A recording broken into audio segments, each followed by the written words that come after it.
Operation സിന്ദൂരിൽ വിദേശകാര്യമന്ത്രിയോട് ചോദ്യങ്ങളുമായി Rahul Gandhi. Indian നീക്കം പാകിസ്ഥാനെ അറിയിച്ചത് കുറ്റകരമെന്ന് രാഹുൽ. ആരാണ് ഇതിന് അനുമതി നൽകിയതെന്ന് രാഹുലിന്റെ ചോദ്യം. ഭീകര ക്യാമ്പുകളിൽ ആക്രമണം നടത്താൻ പോകുന്നത് പാകിസ്ഥാനെ അറിയിച്ചിരുന്നുവെന്ന് എസ് ജയശങ്കർ പറഞ്ഞിരുന്നു. ആ വാക്കുകളിലേക്ക്. Because even at the start of the operation, we had sent a message to Pakistan saying we are striking at terrorist infrastructure. We are not striking at the military. So the military has an option of standing out and not interfering in this process. They chose not to take that good advice. Because even at that start. ഇന്ത്യക്ക് എത്ര വിമാനങ്ങൾ നഷ്ടമായെന്ന് വ്യക്തമാക്കണമെന്നും രാഹുൽ ഗാന്ധി ആവശ്യപ്പെടുകയാണ്. അർജുൻ പീതാംബരൻ വിവരങ്ങളുമായിട്ടുണ്ട്. അർജുൻ, നേരത്തെ ജയശങ്കർ പറഞ്ഞതിന്മേലാണ് രാഹുൽ ഗാന്ധി ഉന്നയിക്കുന്ന ചോദ്യങ്ങൾ. എന്തൊക്കെ ചോദ്യങ്ങളാണ് പ്രതിപക്ഷ നേതാവ് ഉയർത്തുന്നത്?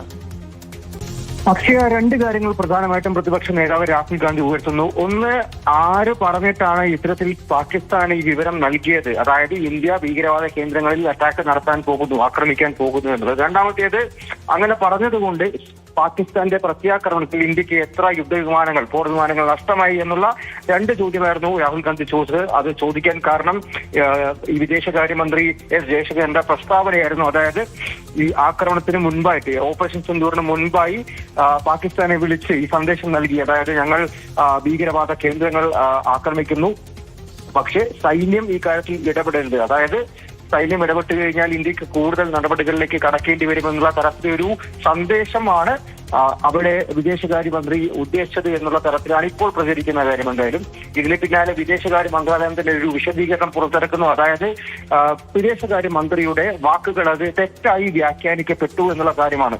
ഒരിക്കലും പാകിസ്ഥാന് ഈ ഓപ്പറേഷൻ സിന്ദൂറിന് മുൻപ് ഇത്തരത്തിൽ ഇന്ത്യ ഒരു തിരിച്ചടി പദ്ധതിയിരുന്നു, അത് ഈ ഭീകരവാദ കേന്ദ്രങ്ങളിലായിരിക്കുമെന്നുള്ള വിവരം നൽകിയിട്ടില്ല. മറിച്ച് ഇന്ത്യ ഇനീഷ്യൽ ഫേസ്, അതായത് ആദ്യഘട്ടത്തിന് ശേഷം ഈ 9 ഭീകരവാദ കേന്ദ്രങ്ങളിലും ഇന്ത്യ ആക്രമണം നടത്തിയ ശേഷമായിരുന്നു പാകിസ്ഥാന്റെ DGMOയെ വിളിച്ച് വിദേശകാര്യ മന്ത്രാലയം ഇക്കാര്യം അറിയിച്ചിരിക്കുന്നത്. അതായത് 9 കേന്ദ്രങ്ങളിൽ, ഭീകരവാദ കേന്ദ്രങ്ങളിൽ ആക്രമണം നടത്തിയിരിക്കുന്നു. ഇതിലൊരു സൈനിക ഇടപെടൽ പാകിസ്ഥാന്റെ ഭാഗത്തു നിന്നും ഉണ്ടാകരുത്, ഉണ്ടായിക്കഴിഞ്ഞാൽ ഇന്ത്യക്ക് കൂടുതൽ നടപടി എടുക്കേണ്ടി വരുമെന്നുള്ള കാര്യം. പക്ഷേ അവരത് അനുസരിച്ചില്ല. അതുകൊണ്ട് തന്നെ ഇന്ത്യക്ക് വ്യോമതാവളങ്ങളടക്കം ആക്രമിക്കേണ്ടി വന്നു എന്നുള്ളൊരു പ്രതികരണമാണ് കഴിഞ്ഞ ദിവസം അദ്ദേഹത്തിന്റെ ഈ വെടിനിർത്തൽ ധാരണയ്ക്ക് ശേഷം അദ്ദേഹം നടത്തിയത്. ആ വിശദീകരണം ഇപ്പോൾ വിദേശകാര്യ മന്ത്രാലയം വ്യക്തമാക്കിയിട്ടും ചെയ്തിട്ടുണ്ട്. പക്ഷേ വലിയ രീതിയിൽ അത് മറ്റു രീതിയിൽ വ്യാഖ്യാനിക്കപ്പെട്ടു. അതുകൊണ്ട് തന്നെ രാഹുൽ ഗാന്ധി അടക്കമുള്ള നേതാക്കൾ കേന്ദ്ര സർക്കാരിനോടും അതുപോലെ തന്നെ വിദേശകാര്യ മന്ത്രാലയത്തോടും ഈ രണ്ട് ചോദ്യങ്ങളുമായി ഇപ്പോൾ രംഗത്ത് വന്നിരിക്കുന്നത്.